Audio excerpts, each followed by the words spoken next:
یوم عرفہ کا روزہ رکھنا،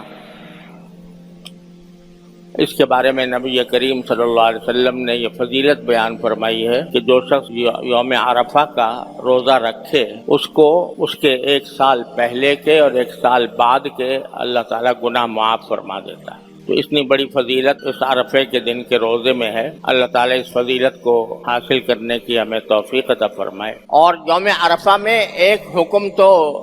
یہ ہے، حکم سے میری مراد یہ کہ فضیلت بیان کی گئی ہے عرفے کے دن روزہ رکھنے کی کہ 1 سال پہلے اور 1 سال بعد کے گناہ اللہ تعالیٰ اس سے معاف فرما دیتے ہیں۔ لیکن یہ بھی سمجھ لینا چاہیے کہ جن جن اعمال کے بارے میں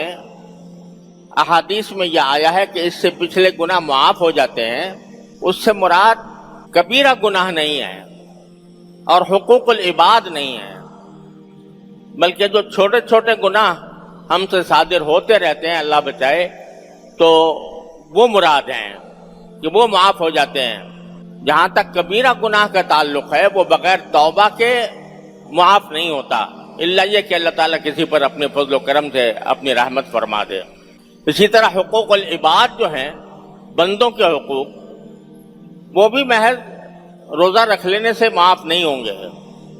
جب تک کہ صاحب حق کو اس کا حق نہ پہنچایا جائے یا اس سے معافی نہ مانگی جائے۔ سوشل میڈیا پر سب سے قدیم اور سب سے ریلائبل برانڈ درسقرآن.com